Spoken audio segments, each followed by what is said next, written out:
Sejam muito bem-vindos ao terceiro episódio do podcast Tronocast. Estamos aqui com convidados muito especiais. Queria apresentar aqui, já esteve no nosso primeiro episódio falando um pouquinho do que seria esse projeto, Ricardo Barbi. Se apresenta pra gente.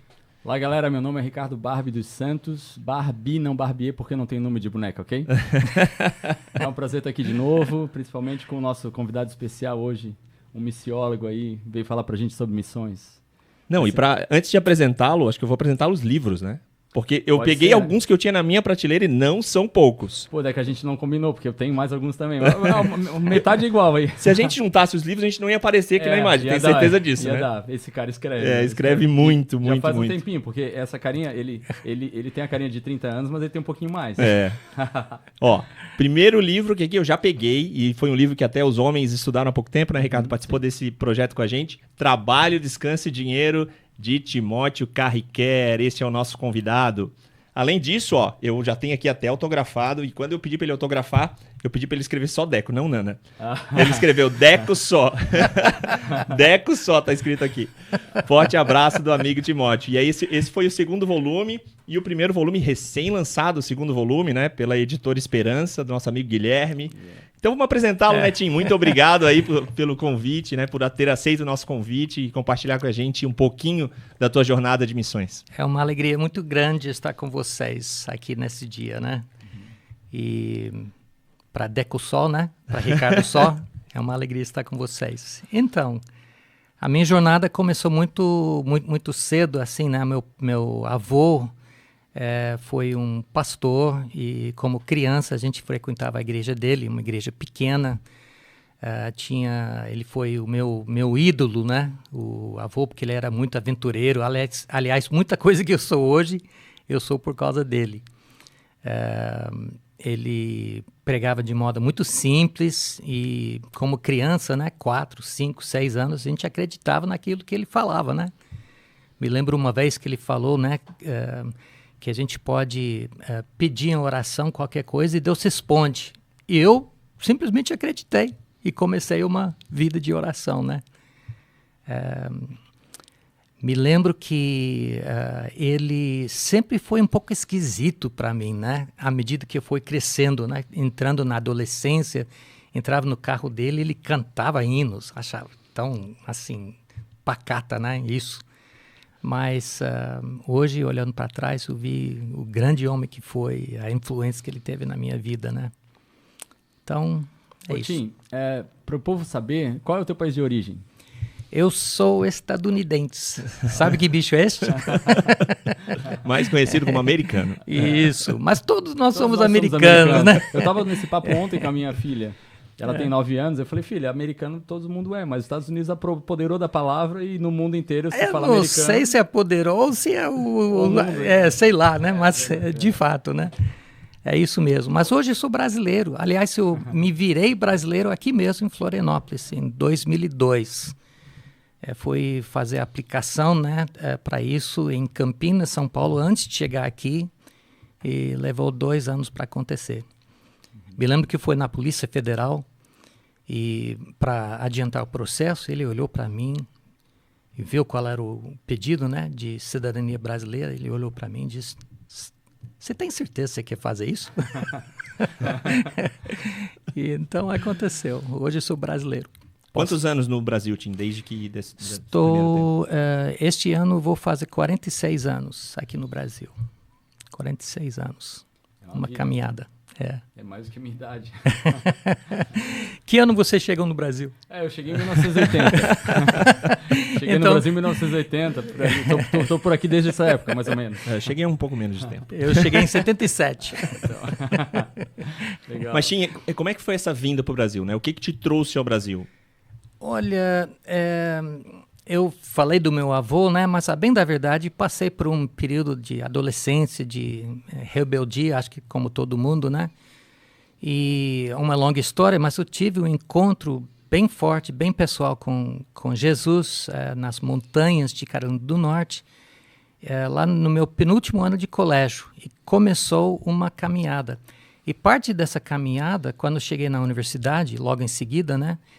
A gente começou a estudar a Bíblia. É uma disciplina, estudar em grupos, né? Grupos pequenos. E nesse estudo das Escrituras, ficou cada vez mais evidente para mim uma chamada missionária. Não sei nem explicar isso direito, né?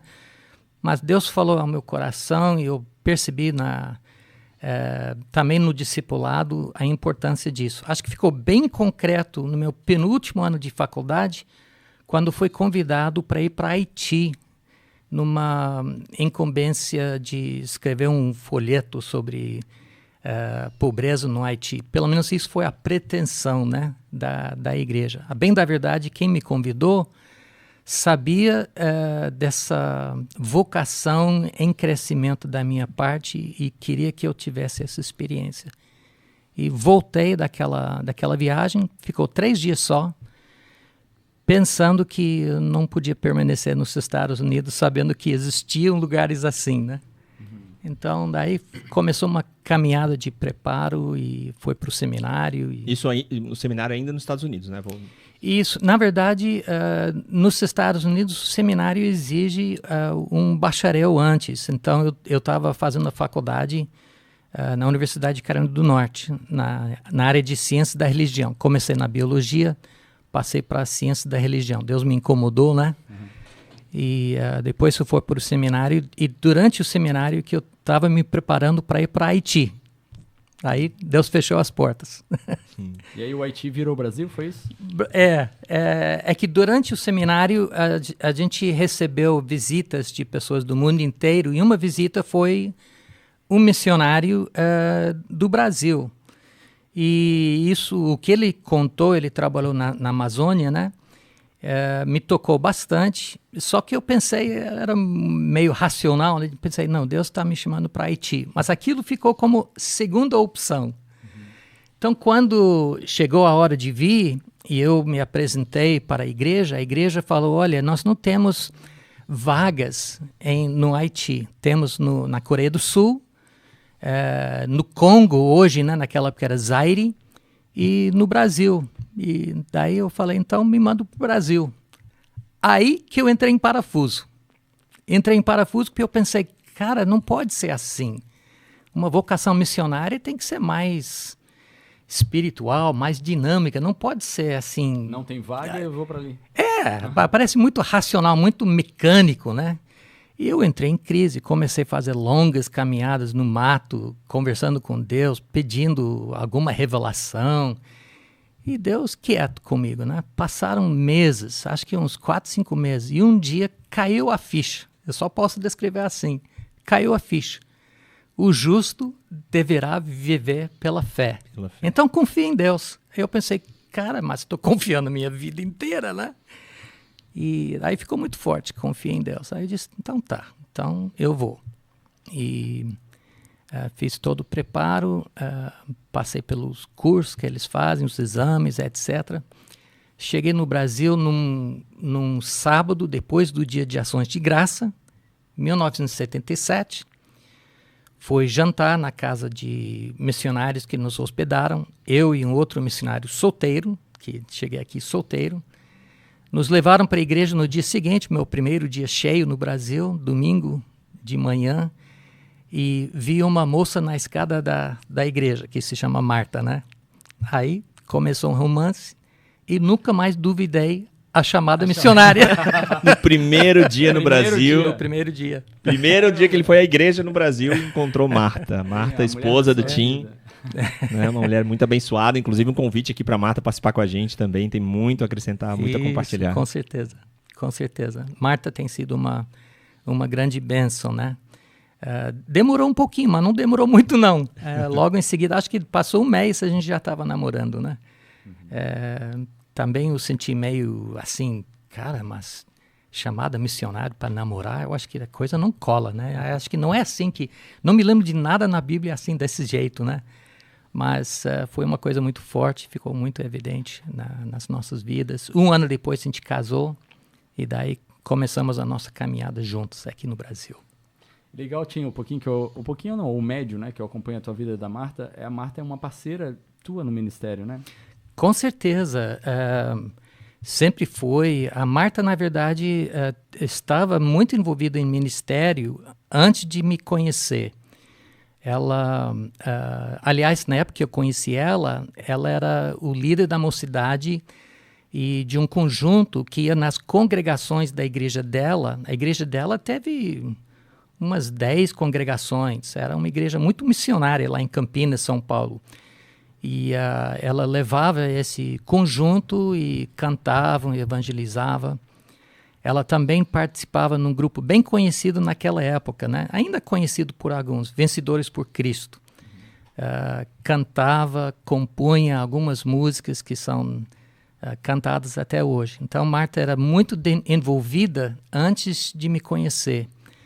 E depois, na medida que a gente foi... A princípio, a gente desenvolveu um ministério de plantação de igrejas, lá em Goiás e no Rio Grande do Sul. Logo, eu percebi que eu me sentia um pouco fora da água, um peixe fora da água aqui no Brasil, porque eu percebi que a igreja brasileira, grosso modo, é muito mais evangelística do que a igreja americana, né? Então eu pensei, mas por que trazer missionários para cá? E nós começamos a orar. A gente viu que o Brasil ainda não tinha nenhum papel significante na evangelização mundial. Toda a concentração era direcionada para o Brasil, que foi muito bom. Então a gente começou a orar, nós oramos durante 5 anos, até um ano Deus abriu a porta para a gente ser chamado para Viçosa, Minas Gerais, a Igreja Presbiteriana de Viçosa. Eu fiz 3 palestras numa conferência missionária. Através disto, o pastor, que era o editor de uma revista bem conhecida no Brasil, Ultimato, ele disse, vamos começar uma escola de preparo missionário. E isso foi a primeira escola com cursos ao longo prazo, 1 ano, 2 anos, para preparar brasileiros para a obra missionária. Isso foi em 1983. Então, de lá para cá, mudou o enfoque do nosso ministério, né? O enfoque não era tanto pastoral, embora sempre teve algum papel nas igrejas locais onde a gente estava, mas o enfoque era mais no ensino e no preparo de literatura. A única literatura que existia nos anos 80 eram biografias missionárias, que é bom, que a gente lê sobre a vida de pessoas, e isso já incentivava bastante. Mas não existia informações mais técnicas, né? Qual é a missão de Deus nas Escrituras? A caminhada começou naquela época, né? Como é que lida com a questão de cultura? Quais estratégias a gente adota? Como desenvolve a liderança? Então, coisas assim. Tim, mas isso também é um dom, né? Quando a gente olha para o que tu já escreveu, pelo que tu escreve, como é que foi essa jornada, principalmente nessa mudança? Nos Estados Unidos, tu já tinha uma vida de escrita, de literatura, voltado também à parte escrita mesmo? Não, na verdade, eu cheguei aqui com 25 anos, não tinha idade para fazer nada, né? Quando eu cheguei aqui, né? Realmente. Na verdade, eu estava muito interessado naquela época. Nos meus anos de faculdade, de seminário, o meu ministério entre jovens lidava um pouco com seitas naquela época. E quando eu cheguei no Brasil, eu descobri que os Munis, a Igreja da Unificação, estava aqui. E quando estive em Goiânia, eu escrevi um pequeno folheto, depois um livro sobre a Igreja da Unificação. Ninguém conhece esse livro. É desaparecido do mapa, né? Acho que teve 1000 cópias e esgotou. Mas aquilo foi o início de uma caminhada de começar a escrever. Aquelas 3 palestras que eu dei na igreja de Viçosa, que deu início para o Centro Evangélico de Missões, foram publicadas na revista Ultimato naquela época, e depois eu fui ampliando um pouquinho, apresentei para a Vida Nova. O Dr. Russell Shedd, naquela época, né, ele olhou e viu só pelo título, né, ele nem leu o texto, disse, olha, só pelo assunto nós precisamos publicar isso. Aí começou uma trajetória, um pequeno livro que chamava Missões e a Bíblia. E daí outras coisas vieram através, na verdade, do preparo de literatura para os missionários. E se aprofundando, eu sempre queria me aprofundar nessa questão das escrituras, que eu sempre achava que o segredo do preparo de qualquer pessoa, né, inclusive o missionário, né, por mais que a antropologia possa contribuir, por mais que a sociologia possa contribuir, que a nossa fonte mestre, né, para preparo e para capacitação são as escrituras. Então, sempre foi privilegiando isso e escrevendo mais a partir dessas escrituras. Ô Tim, e como que você começou? Eu já fui teu aluno, então eu sei muito bem disso, o teu conhecimento sobre Paulo e sobre hebraico, aramaico, essa parte que você sabe ler e interpretar até algo do original. Onde tu aprendeu isso? Foi aqui no Brasil? Isso já veio de antes? Não, a minha formação técnica foi tudo lá nos Estados Unidos. Primeiro Gordon Conwell, no nordeste dos Estados Unidos, e depois um seminário bem conhecido entre missionários, né, Fuller, lá na costa oeste, na Califórnia. E mais pelo amor das escrituras, aquele amor que ganhei do meu avô, que queria me aprofundar. E quando você aprofunda, você quer ler. A gente logo percebeu, né, nos comentários sobre essas escrituras que, na verdade, está falando na linguagem original X, Y e Z. Aí a gente fica curioso, né? Puxa, se eu pudesse, pelo menos, ler suficiente para procurar no dicionário tal palavra, né? Já tem um ganho. Paulo, porque não tem ninguém nas escrituras que vincula as escrituras e a prática missionária mais do que o apóstolo Paulo. Ele é o missionário par excellence nas escrituras. Então, logo chamou bastante atenção. Eventualmente, meu doutorado focou a vocação missionária de Paulo dentro de um esquema que eu chamava naquela época de apocalíptica. A gente pode falar de escatológica, ou seja, a significância da vinda de Cristo e do seu retorno. Essas duas coisas é o que teve muito impacto na vida de Paulo e que o motivou como o grande missionário que ele foi. Então, Paulo sempre foi um grande interesse da minha parte. Ô Tim, falando um pouquinho do teu novo trabalho, não tão novo assim, né? Mas a Bíblia Missionária de Estudo, né? Um lançamento da SBB. Conta um pouquinho pra gente o que ela traz aqui dentro, como é que ela foi constituída.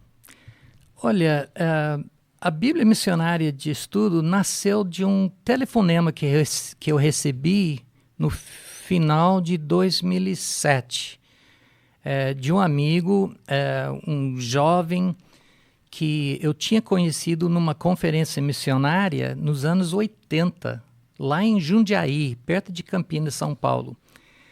Ele me ligou e disse, Timóteo, eu sou Jamierson, não sei se você lembra de mim. Disse, não, de fato não me lembro, né? Apesar do nome, não o nome é meio inesquecível, né, amigo? Pois é.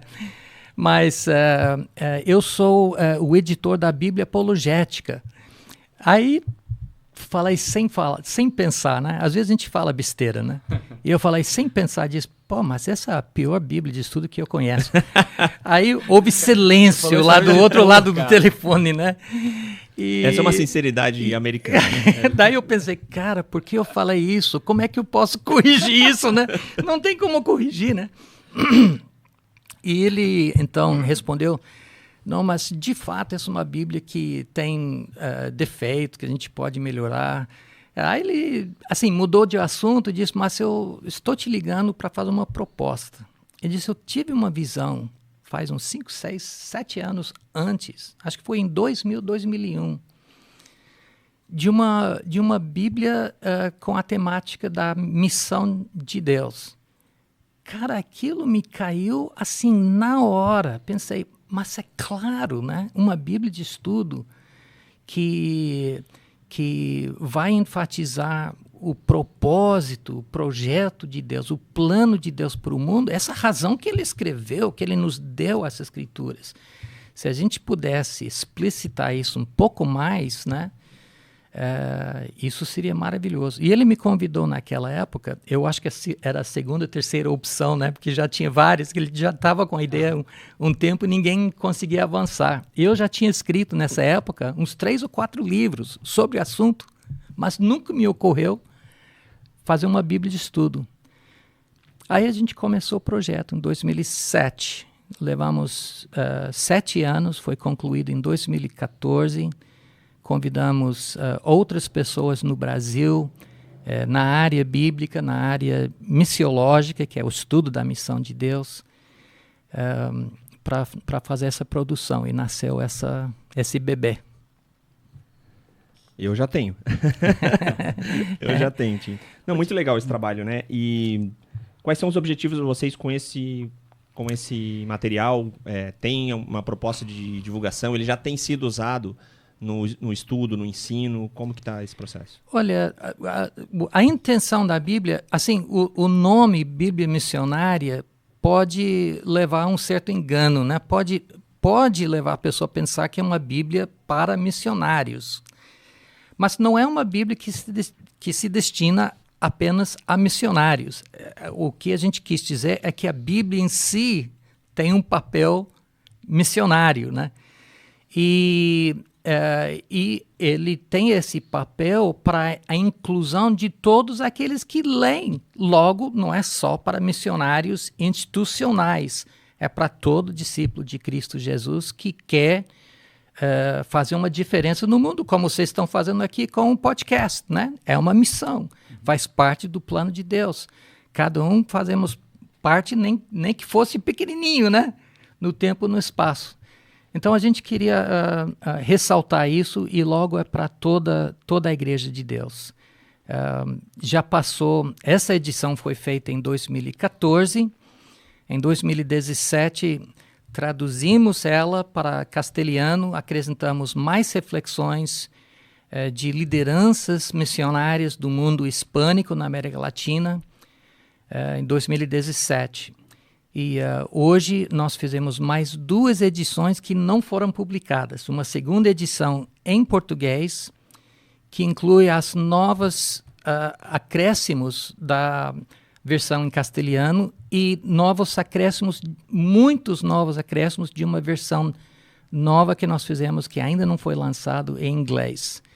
Então nós temos por nascer, se Deus quiser, no próximo ano, próximos 2 anos, uma versão em inglês e uma segunda edição em português.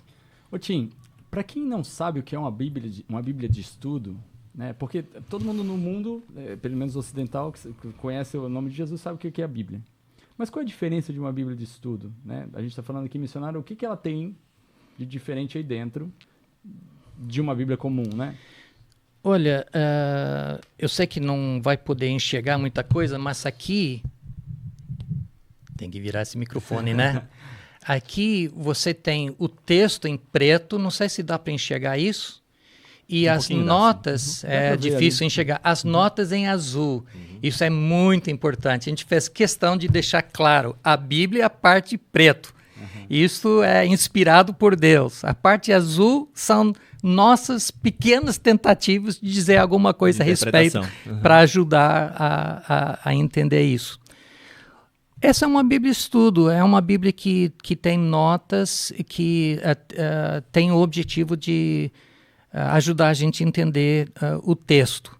A gente tem que enfatizar mesmo o texto, sempre voltar para o texto. Se os comentários ajudam, amém. Se não, esquece, né? Mas tem todo tipo de Bíblia de estudo, né? Tem Bíblias de faixa etária ou de gênero, né? De teen, adolescentes, de criança, de mulheres, de homens. Tem Bíblias que têm uma linha teológica, né? A linha um pouco mais calvinista, né? Da Bíblia da Genebra, ou mais arminiana, a Bíblia wesleyana, ou a Bíblia pentecostal, que vai puxar para esse lado também, né? E tem Bíblias temáticas. Essa é uma Bíblia temática que pega um tema que acha que é importante e tenta traçar isso através das Escrituras. A Bíblia missionária, Bíblia do pregador, Bíblia do discípulo, a Bíblia transformador, todos esses são Bíblias de estudo que pegam um tema, né, e tenta desenvolver esse tema. Quantas notas, Tim? Tem um cálculo de quantas notas tem nessa Bíblia, né? Cerca de 7.500. Nas novas edições, acho que vai chegar talvez a 10.000. Muitas notas. Muitas notas. Tem noção quantos autores escreveram essas notas? Eu não me lembro precisamente, mas cerca de 40 autores que escreveram as notas, né? Escreveram bastante, então. Escreveram bastante. Eu comecei esse projeto, foi até engraçado, fazendo nas primeiras 7 livros da Bíblia, né? Os primeiros 7 livros. Aí eu levei uns 4, 5 meses, né, para fazer isso. Só fazendo isso, praticamente. Aí eu sentei e fiz o cálculo. Disse, cara, desse jeito isso vai levar uma eternidade, né? E daí é como se Deus fosse falar comigo, cara, isso é um projeto em conjunto, né? Né? Aí que tem que paralelizar, né? Daí a gente montou uma equipe e a gente fez uma coisa muito mais rica assim. Legal. A gente que está nesse projeto de escrever também, né? Tá tentando escrever alguma coisa, né? Começar, né? Sabe o que é esse desafio, né, Tim? Imagino, né? Precisa de colaboração, precisa de mais mãos aí para conseguir desenvolver. Ô Deco, Tim, deixa eu compartilhar um rápido testemunho meu. Quando eu fui apresentado pelo Tim, uns 20 anos atrás, para não falar a minha idade, né? Já falei que é de 80. A Bíblia de Estudo, não era essa, evidentemente, era uma anterior, uma nova tradução na linguagem de hoje. Cara, mudou completamente a minha forma de olhar a Bíblia. Porque a gente tinha a Bíblia, quando veio a nova tradução na linguagem de hoje, eu era adolescente, eu vi uma linguagem mais acessível, mais diária, né? Dela ali, às vezes rica, às vezes não. Tinha algumas falhas, como todas as traduções têm, não na Bíblia, mas a tradução, uma quer dizer um pouco mais uma coisa do que outra. Mas quando veio a de estudo, e eu fui apresentado isso pelo Tim, mudou completamente a minha forma de ver, porque você começa a perceber na Bíblia, tu tem um texto ali, sei lá, João 3,16, porque Deus amou o mundo tanto que deu seu Filho unigênito para que, né, enfim, todo mundo sabe, ou pelo menos a maioria. Você olha lá a referência, você vai ver a referência de João, mas você vai ver de Mateus, de Marcos, onde é que falou. Lá em Isaías está dizendo que havia um Cordeiro de Deus que ia tirar o pecado do mundo, isso, aquilo. E aí você começa a conectar a Bíblia. E aí a sua visão de Bíblia naquele texto perdido começa a deixar de ser um texto perdido e você começa a ver que a Bíblia toda, ela é uma mensagem só, ela é um organismo vivo ali da palavra de Deus. Ela se conecta e ela é toda coerente, né? Cara, e aí fica a dica, né, de ter a sua Bíblia ali, se você gosta, mas ter uma Bíblia de estudo, porque uma coisa é você ler a Bíblia, outra coisa é você estudar a Bíblia. É muito diferente. Você ter a sua meditação e você estudar a Bíblia. Conhecer o que Paulo queria dizer quando ele disse isso. Né? Quantas vezes, algumas aulas que eu tive com o Tim, a gente lia lá, Paulo falou isso aqui. O que ele queria dizer com isso? Cara, Paulo estava sendo cínico, claramente, quando você começa a estudar e ver os textos que ele está referenciando. Assim. Então, isso aqui pode mudar o teu estilo de vida se você começar a usar ela de uma forma diferente. Uhum. A ideia de ler os livros como livros.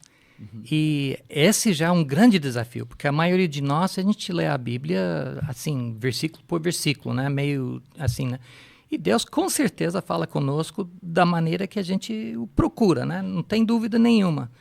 Mas se a gente pode ler os livros do jeito que foram escritos, né? Foram escritos inteirinhos, né? E fazer essas perguntas enriquece. E tem um desafio maior ainda, Ricardo, que é o desafio da vida, né? É ver não ler a Bíblia apenas como 66 livros escritos com 3 línguas, em várias culturas, em séculos diferentes, mas entender que por trás de toda essa variedade, né, existe uma mão só guiando, o Espírito Santo, que significa que, de certo modo, isso é um só livro. E se é um só livro, então ele tem início, meio e fim. Daí, ler a Bíblia com essa ideia, qual é o fim? Assim, está nos caminhando para onde? E o desafio é maior ainda quando a gente vê que, em termos literários, acaba em Apocalipse. Logo, um dos livros mais complicados, né, para ler. Mas a gente vê esse fim, novo céu e nova terra, Apocalipse 21 e 22, e lembra que a Bíblia começa com a criação de céus e terra, a gente tem uma ideia da dimensão da obra de Deus e da nossa inclusão disso, de levar esses céus e terra que passou pelo pecado, né? E chegar eventualmente em novo céu e nova terra. Esse é o nosso final feliz, né? Para onde a gente está trabalhando, né? Foi uma aula já, né? Uma visão. Maravilhoso. Qualquer papo com esse cara é uma aula, né? Incrível, Maravilhoso. Ô, Tim, a gente te vê também engajado numa causa de sustentabilidade, né? Qual é a tua visão que tu tem na sustentabilidade em relação ao que Deus nos colocou sobre até a mordomia cristã, ou administrar aquilo que Deus nos deu nos recursos naturais? Na verdade, uma vez que a gente consegue identificar essa temática, né? E eu vou só abrir parênteses um pouquinho, né? Porque nós acabamos de passar por 2, 3 anos de pandemia, né? Onde todo mundo se alimentou do Netflix, do Amazon Prime, e etc, né? Quantos filmes que a gente assistiu nesse período todo, né? Filmes e séries, né? Filmes e séries, né? E o que capta a atenção da gente de um bom filme ou uma boa série é onde tudo isso vai desembocar. Qual é o fim dessa história, né? E uma vez que a gente chega no fim, que a gente entende a história toda, né? Por isso, às vezes, a gente assiste um filme em uma segunda, terceira, quarta vez, né? Porque já sabe o final, né? Então, o final das Escrituras é novo céu, nova terra. O que nos lança novamente, para me repetir um pouco, né? Ao início, criação de céus e terra. E uma vez que a gente tem essa noção que essa é um tema abrangente, a gente presta um pouco mais atenção do que fala logo no início. Que quando Deus criou tudo isso, o ápice da criação em Gênesis 1, ou o centro de toda essa criação em Gênesis 2, são 2 relatos, né? É o ser humano.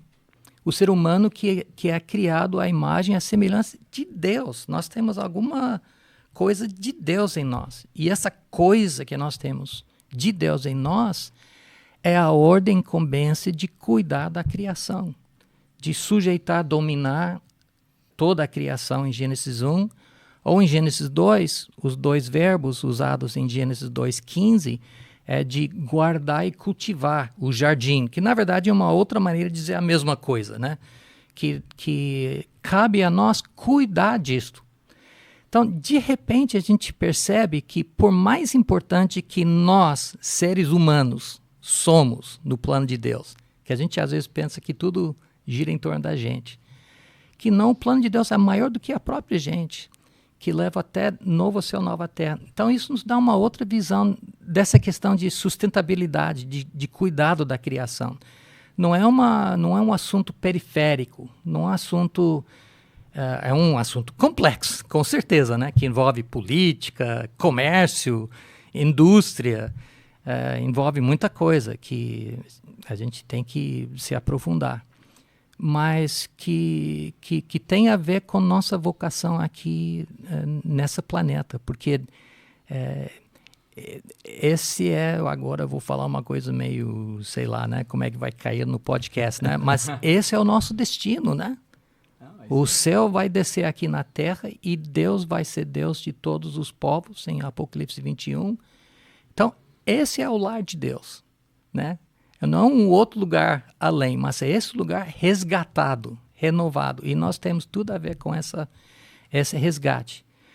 Principalmente através do resgate de outros seres humanos que têm a incumbência de cuidar de tudo isso, entendeu? Então, a própria salvação, a própria missão da igreja de evangelização tem a ver com esse alvo maior. Não é um alvo periférico, não é um outro alvo.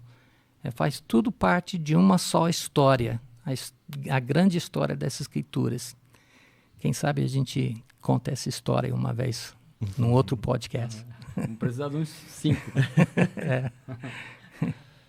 Legal. Bom, é isso, Tim. Eu não sei mais alguma coisa, Ricardo, que a gente pode questioná-lo aqui. É rico, né? Estar com o Tim é precioso, né? Cada tempo com esse cara. Né? E os livros dele também, né? E eu posso até compartilhar que ele tem sido nosso mentor aqui, né? Então, várias coisas no podcast a gente tem compartilhado. O Tim tem nos conectado, né, com uma série de pessoas aí para fazer, né, ampliar aqui a nossa jornada no podcast, Tim. Então, eu quero aqui te agradecer, né, por todo esse empenho, por todo esse tempo, né, que você tem dedicado aqui nos acompanhando. Né? Tem sido uma bênção, né, contar contigo também nesse projeto de nos orientar, de nos colocar no eixo muitas vezes aqui. puxando a orelha de vez em quando, dizendo, vamos por aqui. E nos ajudando em tudo aquilo que a gente tem colocado de sonhos que Deus tem colocado no nosso coração, né? Tantos projetos aí para acontecer, mas tu tem sido uma bênção, né? Quero fazer esse registro aqui desse apoio todo. Além de conhecer demais de Bíblia, né, da palavra de Deus, a gente tem estudado também, né, Tim? O cara fala grego, pô. Grego, aramaico e hebraico, impressionante. Olha, onde Deus se está movendo, a gente quer estar. E Deus está movendo aqui. Então, amém, nós queremos estar aqui. Amém, aleluia. Amém. Tim, também não posso deixar de te agradecer. Você realmente é um exemplo para todos nós. E eu espero para quem está nos ouvindo aí, busque isso, não Tim, né? Mas busque as coisas que ele está dizendo, que é o que a gente está pregando aqui também, que é Jesus. Né? Busque isso. Se você ainda não encontrou, você tem aí uma saída para sua vida, tá? Ninguém está te pedindo aqui para ser missionário, mas o que a gente está te pedindo é compartilhar. A gente está querendo compartilhar com você aquele docinho que a gente tem aqui. Pensa aquele docinho gostoso, cara, pega um pouco e morde aqui para tu ver. Experimenta isso aqui, tá? Vai mudar a tua vida. Isso aí, gente, isso aí. Que é a missão de cada um de nós, né? Isso mesmo. Amém. Fechou. Tchau, tchau, gente. Obrigado aí por participar desse nosso terceiro episódio. Tim, mais uma vez, obrigado, né, pelo seu tempo tão precioso, que eu sei que a sua agenda não é nada fácil, né, e contar contigo aqui para poder compartilhar um pouco dessa jornada de missões, da tua missão, da tua vida, né, uma vida aí de muita entrega, né, entrega a todos, muito conhecimento sendo compartilhado daquilo que Deus colocou no teu coração, então é muito precioso para nós. Uma alegria minha. Deus abençoe vocês. Então tá bom. Valeu, gente. Até mais. Até mais.